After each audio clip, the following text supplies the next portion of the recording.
Lalu apa urgensi polisi memeriksa kejiwaan tersangka penganiaya pegawai toko roti? Kami akan bahas bersama psikolog forensik Reza Indragiri. Selamat petang Mas Reza, terima kasih sudah berbagi di Kompas Petang sore hari ini. Mas Reza, saya langsung saja. Ini kan polisi sebenarnya sudah mengantongi bukti kuat. Ada video yang begitu detil terjadinya penganiayaan dan juga pengakuan tersangka. Apakah sebegitu urgent harus dilakukan pemeriksaan kejiwaan juga bagi tersangka?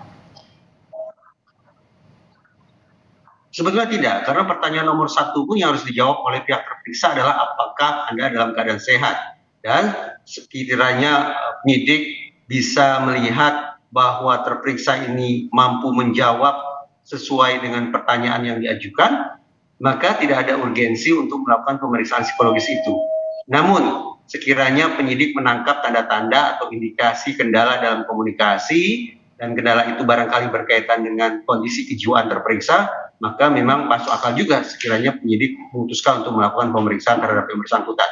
Tapi saya ini orang forensik, bukan orang klinis. Alhasil, cara pandang saya terhadap suatu kasus barangkali akan terdengar agak keji, bahwa ketika dihadap-hadapkan ke saya antara isu penegakan hukum dengan isu tentang kondisi kejiwaan tertentu, termasuk abnormalitas tertentu, maka saya akan memprioritaskan isu penegakan hukumnya.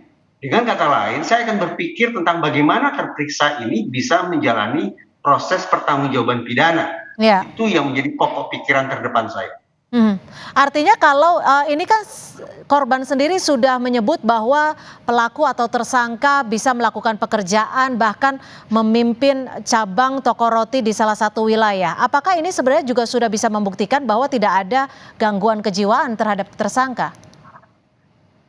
Ada dua hal yang bisa saya berikan sebagai tanggapan. Pertama, karena kita sedang tidak berbicara semata-mata tentang orang yang konon memiliki kondisi kejiwaan tertentu, tapi kita sedang berbicara tentang seseorang yang diduga sudah melakukan pidana, maka tidak tertutup kemungkinan orang yang melakukan pidana akan menggunakan siasat atau strategi hukum agar lolos dari pertanggungjawaban pidana. Itu poin pertama. Jadi melakukan malingering guna mengadali atau menyiasati proses hukum. Yang kedua, andaikan yang bersangkutan dicap memiliki kondisi kejiwaan yang abnormal, bahkan yang paling parah sekalipun, jangan lupa sudah ada jurisprudensi dari Pengadilan Negeri Jakarta Barat di mana majelis hakim menjatuhkan vonis bersalah dan mengirim ke penjara seorang terdakwa yang hadir di ruang persidangan dengan membawa klaim bahwa dia punya penyakit jiwa.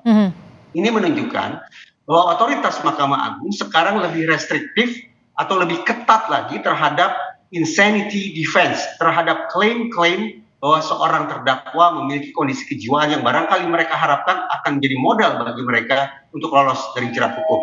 Jadi kemungkinan malingering atau pura-pura sakit untuk menyiasati hukum. Dan yang kedua, sudah ada jurisprudensi yang membuat klaim-klaim sakit jiwa itu tidak dengan mudahnya lolos dari pertanggungjawaban pidana. Tapi Mas Reza, di tahap gangguan kejiwaan bagian mana ketika seseorang itu bisa lolos dari hukum tapi mendapat penanganan kejiwaan seperti itu? Kalau memang ini menjadi salah satu kekhawatiran.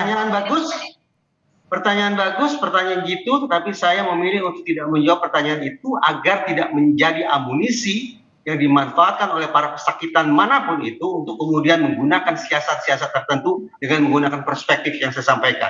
Justru saya ingin mengingatkan isi pasal 44 ayat 2 KUHP yang acap kali juga dikesampingkan oleh otoritas penegakan hukum, bahwa ketika seorang pesakitan atau terdakwa atau bahkan tersangka dianggap memiliki kondisi kejiwaan yang sifatnya abnormal, klaim itu tetap diposisikan sebagai klaim sepihak.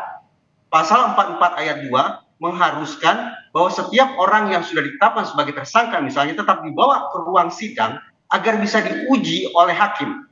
Hakimlah satu-satunya pihak yang punya kewenangan untuk menetapkan apakah sang tersangka atau terdakwa itu nanti akan dikirim ke rumah sakit jiwa ataukah bentuk-bentuk penanganan hukum lainnya.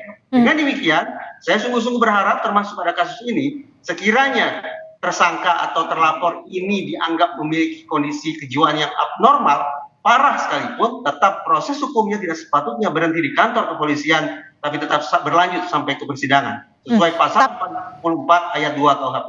Tapi gini Mas Reza kan sering sekali diminta kepolisian untuk menjadi ahli. Kalau di kepolisian sendiri memang ada penilaiannya ya terkait dengan di level berapakah seseorang bisa dikatakan gangguan kejiwaan sehingga bisa tidak dikenakan sanksi hukum. Tidak sederhana itu. Kita tidak hanya sedang bicara tentang level, tapi kita bicara diagnosis terlebih dahulu. Sesungguhnya apa yang diidap oleh seorang tersangka? Tidak serta-merta segala macam klaim itu akan kemudian bisa mendapatkan dispensasi sebagaimana pasal 44 ayat 1, yaitu lolos atau bebas dari pertanggungjawaban pidana. Tidak. Harus dipastikan terlebih dahulu kondisi kejiwaannya seperti apa, tingkat keparahannya seperti apa, kapan pemunculan gangguan itu, apakah sebelum ataukah saat atau justru setelah yang bersangkutan melakukan perbuatan pidana. Yang jelas, sekiranya dua hal bisa dipastikan ada pada diri tersangka, maka proses hukum berjalan. Pertama, fitness to stand trial, dan yang kedua, competence to stand trial. Oke, singkat saja, kalau hanya sekedar emosional, ini yang diklaim polisi terhadap tersangka, sering tantrum, sering emosional, itu masuk dalam kejiwaan yang mengkhawatirkan sehingga tidak bisa dikenakan sanksi hukum? Tantrum memang merupakan masalah yang tidak juga bisa dipandang sebelah mata. Tetapi sepanjang yang bersangkutan tidak ditantrum, tapi mampu menggunakan akal sehatnya untuk menjawab pertanyaan, untuk berkomunikasi dengan baik, memahami hal-hal yang diajukan kepada dirinya, maka menurut saya proses pertanggungjawaban pidana tetap harus berjalan. Seorang anak kecil bisa tantrum, orang yang mengalami hambatan perkembangan juga bisa tantrum. Tapi sekali lagi, tidak serta-merta klaim tantrum itu akan membuat yang bersangkutan lolos dari lubang jarum. Baik, terima kasih Mas Reza Indragiri, psikolog forensik sudah berbagi perspektif di Kompas Petang sore hari ini. Selamat sore Mas Reza. Terima kasih.